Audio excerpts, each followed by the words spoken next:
Écoute, maintenant, on va se tourner du côté des Chiefs de Kansas City. Je l'ai dit au début de l'épisode.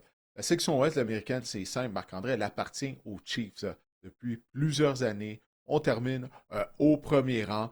Et du côté de Kansas City, bon, on a dû y aller là, de certains changements en termes de personnel. Oui, on s'est rendu au Super Bowl, mais on se souvient tous de la déconfiture que cette rencontre a été, en particulier au niveau de l'attaque et de la ligne offensive. Exactement, Didier. Et j'ai envie de te. Ben, premièrement, 9 titres de division de suite. Je pense que le 10e va être plus ardu que d'autres là, au cours des dernières années. Ça reste à voir. Mais j'ai envie de te lancer vraiment la ligne à l'attaque. Tu en as parlé. Il y a vraiment des questions là-dessus qu'on a reçues du public. Je vais en coller deux. Guillaume, prépare-toi. Tout d'abord, celle de JF Dumas via Facebook qui nous demande bon, tout d'abord, bonjour messieurs, concernant les Chiefs. Malgré une bonne fiche l'année passée, les lacunes étaient quand même assez grandes et évidentes sur la ligne à l'attaque contre les excellents Eagles. Ça, c'est vrai, monsieur. Et en apprenant le départ de Joe Tooney également pour les Bears de Chicago, je vous demande votre opinion concernant la ligne à l'attaque des Chiefs. Et par la bande, j'aimerais enchaîner immédiatement sur la question de Steph Barry sur Facebook qui nous demande, qui dit d'abord, selon moi, les Chiefs ont obtenu le vol du dernier repêchage en Josh Simmons, qui a un excellent camp d'entraînement. Je crois que les Chiefs ont réglé leur problème de plaqueur à gauche. Vous en pensez quoi, messieurs? Tout d'abord, Stéphane, Steph ou GF, Jean-François, merci pour vos questions. Oui, Josh Simmons connaît Didier un camp exceptionnel et on l'a déplacé comme bloqueur à gauche juste pour voir au niveau des Chiefs. Et là, il ne semble pas vouloir décoller. On semble vraiment impressionné par ce qu'il peut accomplir à la position. Je pense vraiment qu'on a trouvé une pépite là, au repêchage du côté des Chiefs à la position de bloqueur à gauche. Ouais, avant le début de la saison 2024, Simmons était considéré comme le meilleur espoir à la position de bloqueur à gauche. Mais toutefois, il a subi une blessure, si je me souviens bien, c'est lors du quatrième match de la saison des Buckeyes Ohio State, une grave blessure à un genou. Alors, c'est la raison pour laquelle il était toujours disponible à la fin de la première ronde lorsque les Chiefs sont repêchés. Mais là, lorsqu'on l'a repêché, on se dit, ok, est-ce qu'il va être prêt pour le début de la saison? Ben, la réponse est oui. Et c'est de façon retentissante parce que dès la première journée du camp d'entraînement, Simmons jouait à la position de bloqueur à gauche, partant. Et on dit, comme tu viens de le mentionner, qu'il connaît un excellent camp d'entraînement. Il est complètement remis de cette grave blessure à un genou qu'il a subi. Ça, c'est vraiment une très bonne nouvelle du côté des Chiefs de Kansas City parce qu'on a été actifs. Hein? On a également mis sous contrat durant la période des joueurs autonomes Jalen Moore, qui jouait à la position de bloqueur à droite du côté des 49ers de San Francisco. Alors là les deux positions de bloqueurs qui ont été un problème toute la saison, l'année dernière, puis là, ça a vraiment fait surface lors du Super Bowl. Il semble qu'on a résolu ce problème-là. On a même un jeune joueur de ligne à l'attaque, choix de deuxième ronde l'année dernière. On l'avait essayé à la position de bloqueur en début de saison. Bon, ça avait mal été. Là, on l'a déplacé à la position de garde.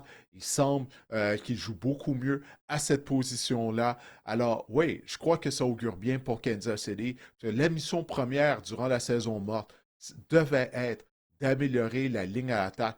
Comme ça avait été le cas, souviens-toi, lorsque les Chiefs avaient perdu au Super Bowl contre Tom Brady et les Patriots de l'Angleterre, la ligne à l'attaque avait été un problème pendant toute cette rencontre-là. Ça a été la même chose contre les Eagles de Philadelphie. Alors, durant la saison morte, après la défaite contre les Bucks, on avait grandement amélioré notre ligne à l'attaque.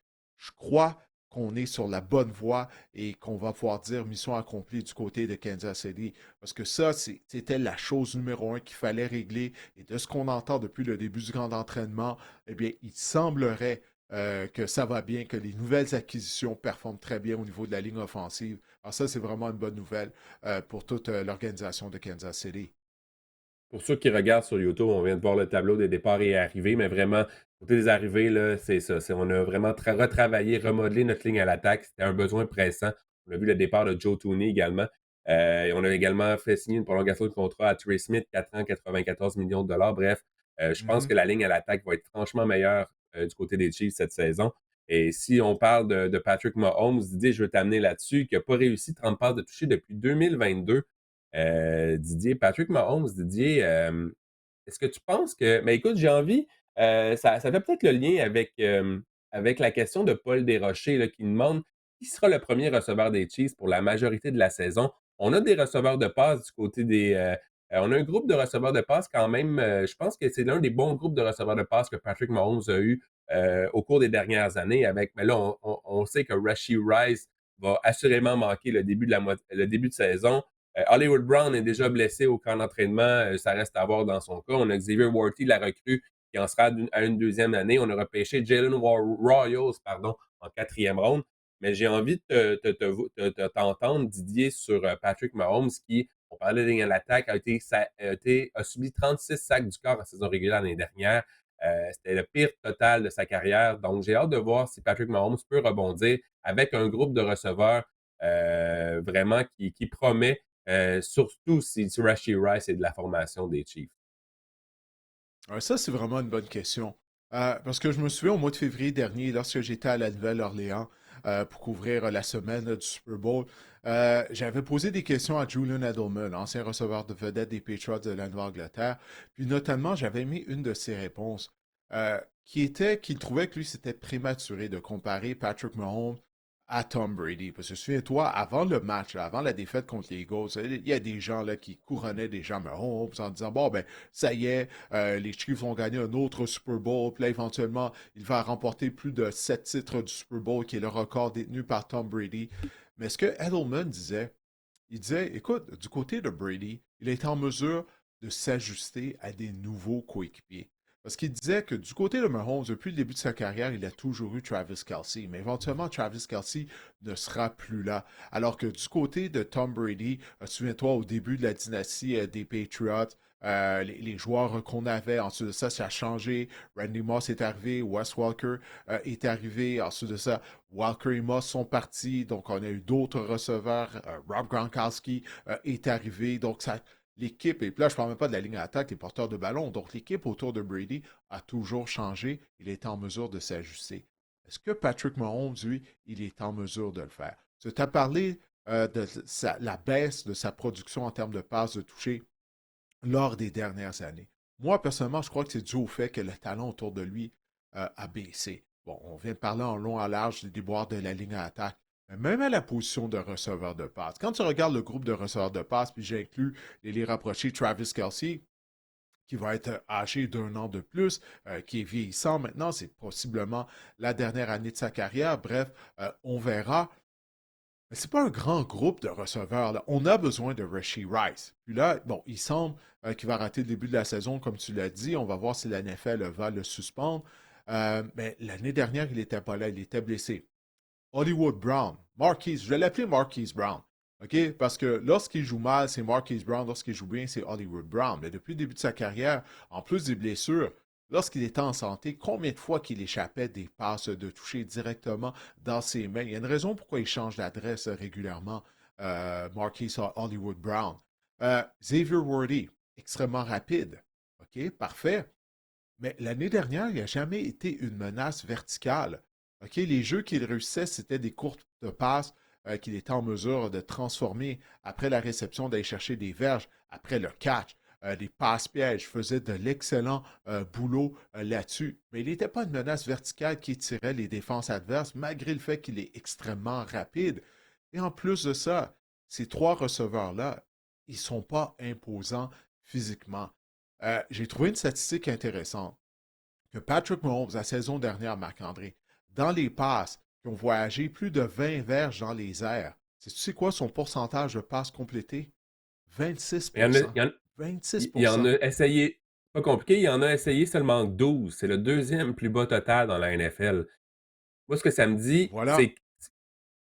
ça me dit, c'est qu'on essaie, depuis que le mot s'est passé dans la NFL, qu'on enlève les zones profondes à Patrick Mahomes, on n'a peut-être pas été capable de s'ajuster. Mais encore là, ça revient à ton point, je pense. On n'a peut-être pas le groupe de receveurs pour s'ajuster ou pour apporter des ajustements. Moi, je crois que c'est ça la réponse. C'est le groupe de receveurs. Où est le receveur qui te fait peur, là, qui te dit, mon Dieu, lui, là, il peut réussir un catch d'une cinquantaine de verges à tout moment? Il n'y en a pas. Il n'y en a pas. Puis Xavier Worthy, encore une fois, pour Depuis toute la Tyreek vitesse Hill, il qu'il n'y en a a, pas. depuis Tyreek Hill, on a gagné des Super Bowls sans Tyreek Hill. Mais là, on ne l'a pas remplacé. Puis ça, on avait rapatrié à un certain moment donné Michael Hardman, qui est un marchand de vitesse, pas un grand receveur de passe. Mais à l'occasion, il réussissait à faire des jeux dans les zones profondes. Là, lorsque je regarde la formation des Chiefs, où est ce joueur-là? Je le vois pas. Et puis Patrick Mahomes lui-même, la semaine dernière, je lisais ses commentaires après une séance d'entraînement. Il a reconnu qu'il va devoir s'améliorer en termes de compléter des longs passes dans les zones profondes. Mais ma question de savoir est-ce qu'on a le personnel, justement, afin de lui donner cette opportunité, et je suis obligé de dire que Didier, non. Alors, j'ai bien hâte de voir ça. Travis Kelce, l'année dernière, J'écoute. 97 catchs, près de 100 catchs. Combien de verges au total? 823. Ça veut dire que c'est des Hmm. courtes passes, plus souvent qu'autrement. Oui, il y a seulement 3 touchés, mais 823 verges pour près de 100 catchs, c'est grosso modo une moyenne de 8 verges par catch. C'est pas beaucoup. C'est des courtes Oui, passes, ça aussi, là. Je veux dire, on n'a pas été dans les zones oui, profondes oui. avec Travis Kelce, qui est, selon moi, le receveur le plus imposant de ce groupe de receveurs-là. Oui, là, je suis entièrement d'accord avec toi, mais il est vieillissant. Ça ne va pas s'améliorer dans le cas de Travis Kelce, ce statut de sa carrière. Puis si tu veux miser sur son ailier rapproché pour attaquer les zones profondes, il y a un problème. Là. Ça doit être tes receveurs éloignés qui font ça. Alors, l'attaque des Chiefs, tu sais, il y a plusieurs. Lorsqu'on en a présenté énormément là, de rencontres des Chiefs sur les zones d'RDS l'année dernière, euh, constamment, c'est le milieu du terrain qu'on attaque. OK, on ne lance pas le ballon à l'extérieur des numéros très rarement maintenant parce qu'on n'a pas le personnel pour le faire. Alors, je sais qu'on ne peut pas remodeler l'attaque au complet en une saison morte. La priorité se devait d'être la ligne à l'attaque. Je crois, on va voir, là, on va attendre le début de la saison, mais ça semble être sur la bonne voie. On vient d'en parler de ce qu'on entend lors du camp d'entraînement. On a adressé ce problème-là. Mais la position de receveur, pour moi, ça demeure un point d'interrogation, encore une fois, du côté de Kansas City. Du moins, afin de revoir la grosse machine rouge, comme au début de la carrière de Mahomes, où on avait une attaque extrêmement explosive. Je regrette. Je ne vois pas où sont les receveurs explosifs de l'attaque de Kansas City. Si on un mot rapidement sur la défense, l'année dernière, on a seulement réussi 39 sacs du corps. C'était bon pour le 18e rang dans la NFL. Chris Jones, 5 sacs seulement l'année dernière. C'est sa saison le moins productive depuis sa saison recrue en 2016. On a quand même des éléments Mhm. en attaque. On a quand même des vedettes. On a parlé de Jones, on a parlé de George Karlaftis également. 48 Oui. plaqués à eux deux sur le corps l'année dernière. Donc, c'était pas une question de pression. On a peut-être juste pas complété en termes de sac du corps. Mais cette ligne défensive-là, tant que Chris Jones sera là, George Karlaftis, je pense qu'on a quand même des éléments en défense pour faire peur au corps adverse cette saison du côté des Chiefs, là, Didier. Carl Assis en a un autre qui a été récompensé il y a quelques semaines. Il a signé une prolongation de contrat. Écoute, George Karlaftis, si je ne me trompe pas, il a participé au Super Bowl à toutes les saisons depuis le début de sa carrière. Là. C'est vraiment incroyable. Mais la défense des Chiefs est solide. OK? L'identité des Chiefs, je viens d'en parler, a vraiment changé là, lors des environ quoi, 3 dernières années. Tu sais, on mise sur notre défense, qui est une des meilleures de la NFL, avec l'excellent coordonnateur Steve Spagnuolo. J'ai hâte de voir qui sera le demi de coin à l'opposé de McDuffie. Toutefois, il y a Fulton, tu as mentionné son nom. Bon, on l'a acquis durant la saison morte. Alors ça va être quelque chose à surveiller, mais essentiellement, tout le monde est de retour. Nick Bolton est de retour à la position de secondaire intérieur. Je pense que la défense des Chiefs va être une force. Encore une fois, malgré le fait là, que Chris Jones commence à être vieillissant. C'est une année de plus qu'il a sous la cravate. Mais je m'attends à ce que la défense de Kansas City soit solide. Mais moi, j'ai hâte de voir l'attaque aérienne. Je sais que ça paraît bizarre de dire ça avec une équipe qui mise sur non seulement Andy Reid, mais sur Patrick Mahomes. À un moment donné, le talent, le type de joueur qu'on a à la position de receveur de passe, pour moi, c'est un point d'interrogation. On a laissé partir Justin Reed. C'est un mouvement qui a peut-être, ou une décision qui a peut-être fait sourciller les amateurs des Chiefs, mais on voit vraiment dans notre soupe, on fonde énormément d'espoir sur le maraudeur Jaden Hicks, là, qui pourrait être à surveiller cette Mhm. saison. Je crois 4e ronde en 2024, 3 interceptions seulement en disputant. 3 interceptions, pardon, en disputant seulement 37% des jeux en un seul départ l'année dernière. Donc, on fonde beaucoup d'espoir sur Jaden Hicks dans la tertiaire là, au niveau des Chiefs de Kansas City. Ça reste à voir là-dessus. Voilà, Didier, je pense qu'on peut parler du over-under, là, du total de victoires là, pour les Chiefs de Kansas City, qui est à 10,5, donc 10,5. Ah, il est à 11,5? 11,5, d'accord. 11,5 du côté des Chiefs. Écoute, on leur donne le bénéfice du doute, là, les Chiefs de Kansas City. 15 victoires l'année dernière. Je pense personnellement qu'on n'aura pas 15 victoires cette saison, mais je pense que de se rendre à 12, J'ai envie de dire moins, moi, Didier. Je pense que les Chiefs vont participer aux éliminatoires, mais je pense que ça va être une division, comme je le dis, qui va un peu s'entretuer. Ça va être serré. Je les vois participer aux éliminatoires, je les vois au moins récolter 10 victoires, mais 12, je vais dire moins, tiens. Ouais, hein, c'est l'over-under. Hein, les preneurs au livre savaient qu'est-ce qu'ils faisaient lorsqu'ils ont donné 11 victoires et demie à Kansas City. Je vais dire plus. Je vais dire plus. J'allais avec 12 victoires. Ça serait quand même quoi? 3 victoires de moins que l'année dernière. Alors, ça serait tout de même une régression. Alors, je vais choisir le under. Pendant qu'on voit sur le tableau, Marc-André, depuis 1995, seulement une équipe qui a perdu le Super Bowl y a participé l'année suivante, et c'était les Patriots en 2019. Alors, l'histoire est contre Kansas City afin de retourner au match ultime. Alors, on va voir qu'est-ce que ça va donner du côté des Chiefs. On va parler en long et en large de Patrick Mahomes, des receveurs de passe. Alors, selon toi, Marc-André, en termes de fantasy football, là, bon, j'ai touché à ça là, sans le vouloir en parlant de vrai football. Mais Patrick Mahomes, tu t'attends à quoi cette année? Là? Parce qu'avant, c'est une valeur sûre en termes de fantasy football. Mais maintenant, la production a baissé. Qu'est-ce que ça va donner? Quart numéro 8 et quart numéro 11 lors des 2 dernières saisons, Patrick Mahomes, un quart que vous repiéchez comme quart numéro 2 dans un top 5 au niveau fantasy. On va détruire des mythes ce matin, Didier. Là. Patrick Mahomes, l'écart entre sa production fantasy et son apport réel à une équipe de la NFL, c'est deux choses. C'est complètement différent. Patrick Mhm. Mahomes n'est pas un bon quart arrière fantasy tant que ça, Didier. Plus de 20 points par fantasy lors seulement de ses 23 pardon, plus de 20 points fantasy seulement lors de 23 de ses matchs la saison dernière. Donc, c'est un match, grosso modo, sur 5 où il a obtenu plus de 20 points fantasy. C'est vraiment très peu. Il est le quart numéro 6 en ce moment. Encore là, je trouve que son classement fantasy est bâti surtout sur sa réputation. Moi, c'est à ce rang-là, Patrick Mahomes, je ne trouve pas intéressant. Mais encore là, si vous êtes dans une ligue qui écoute ce que je viens de dire et qui décide que Patrick Mahomes peut glisser, s'il glisse de 2 rondes, là, il peut devenir intéressant, mais Patrick Mahomes, il faut s'enlever ça de la tête, Didier. Il n'est pas un contributeur fantasy. Il n'y a pas un impact au niveau fantasy. Pas aussi. Il y a pas autant un gros impact que qu'est-ce qu'on pourrait l'imaginer. C'est difficile de faire des Non, c'est phrases. vrai, écoute.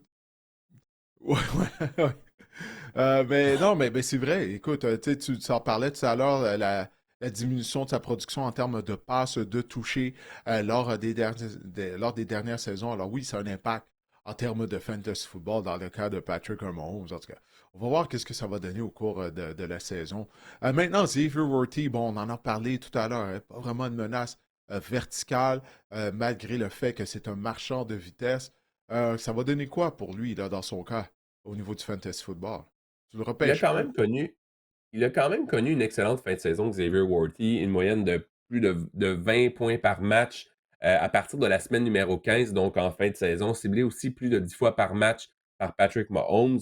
Il a été vraiment instrumental également en éliminatoire pour les Chiefs. On l'a vu vraiment connaître une mini-éclosion en fin de saison. J'ai hâte de voir ce que ça va donner. Receveur numéro 25 en ce moment au niveau fantasy, c'est un choix de sixième ronde.